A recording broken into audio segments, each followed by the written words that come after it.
So now we're ready to sew our neck seam in place with the neck straps.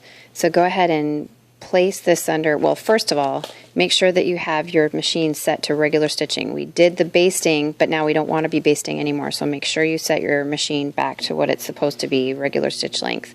Now you're going to go ahead and place your presser foot and your needle where you think you want it. We're not so much concerned about the edge of the presser foot meeting up. We are most concerned with this edge getting caught all the way along and not sewing on just this side of it. We want to be just along this edge, making sure we're catching all of our layers and back stitching at the end, okay?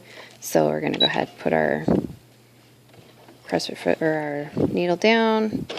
Let's get started, back stitch.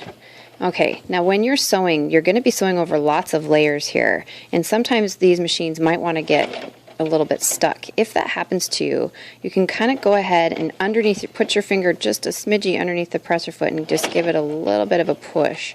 Push that fabric along until it kind of gets uncaught.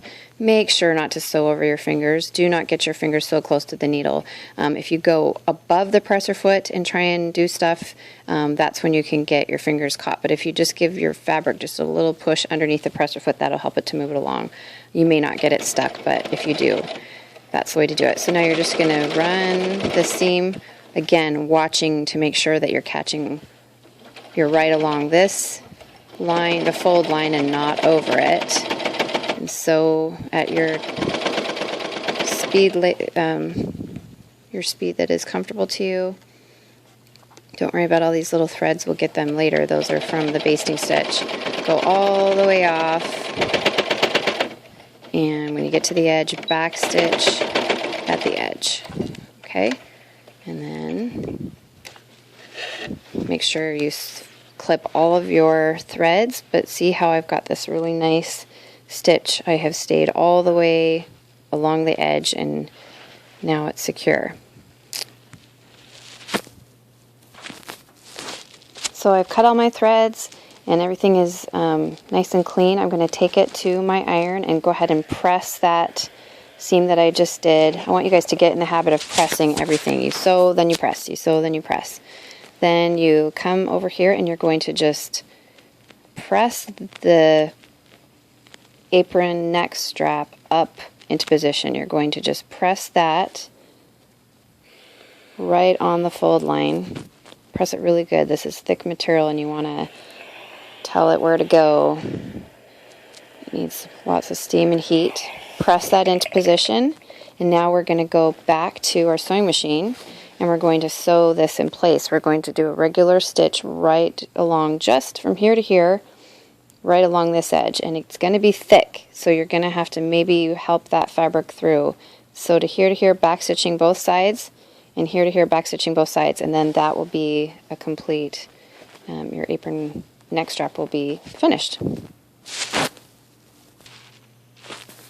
Okay, so we're ready to sew this down. We're sewing on a regular stitch length, and again, don't worry about where this edge is with the width of the presser foot. We are just worried about making sure that we do a nice stitch length right on this side. We're wanting to secure this down, and it's very big and bulky because we've got so many folds, so you really are going to have to help this along.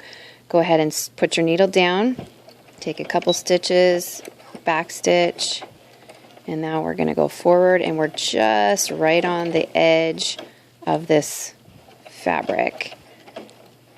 And if you go slowly, your machine should be okay on all those layers. Once you get to the edge, go ahead and back stitch. Once you finish the edge of that strap, go ahead, back stitch, needle up, and you can see that I've just done a seam just to enclose that apron strap. Cut your threads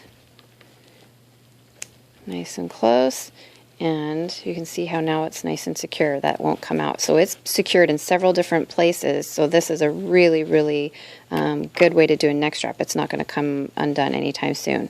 So cut all your threads, do the other side, press them both, and you are finished with the neck strap.